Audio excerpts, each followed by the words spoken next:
हम आपको शरद पूर्णिमा की कथा सुनाते हैं, तो सुनिए। एक साहूकार था, उसके यहाँ 2 पुत्रियाँ थीं।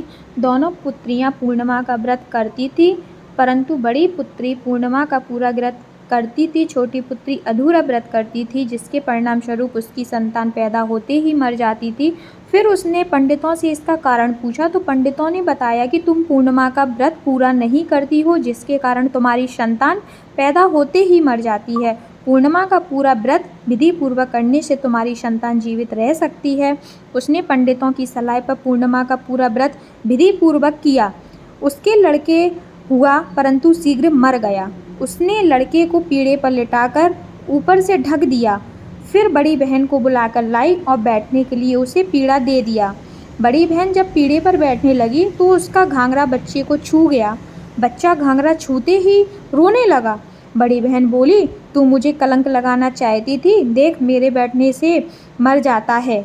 तब छोटी बहन बोली, यह तो पहले ही मरा हुआ था, तेरे ही भाग्य से है जीवित हुआ है। तभी इस व्रत का महत्व बढ़ गया। उसके बाद नगर में उसने पूर्णिमा का पूरा व्रत करने का ढिंढोरा पिटवा दिया। हे पूर्णिमा माता, जैसे उसकी बेटी का पुत्र जीवित किया, वैसा सबका करना। बोलिए शरद पूर्णिमा माता की जय। सबका बच्चा अच्छे से जीवित रहे। आगे मैं आपको इसकी उद्यापन विधि भी बताती हूँ। शरद पूर्णिमा का उद्यापन विधि कैसे करनी चाहिए। यदि कोई पूर्णिमा व्रत करता है तो उसे 13 पूर्णिमा पूरी होने के बाद ही उद्यापन करना चाहिए। कम से कम 13 तो रहना ही चाहिए। और उसमें क्या करना चाहिए, उद्यापन में एक चांदी की घंटी में मेवा भरकर व चावल और रुपया रखकर सासू माँ के पैर छूकर दे दें। अगर कोई चुंद पूर्णिमा करता है तो इस प्रकार एक पूर्णिमा करने के बाद उसे चुंदड़ी दे दें।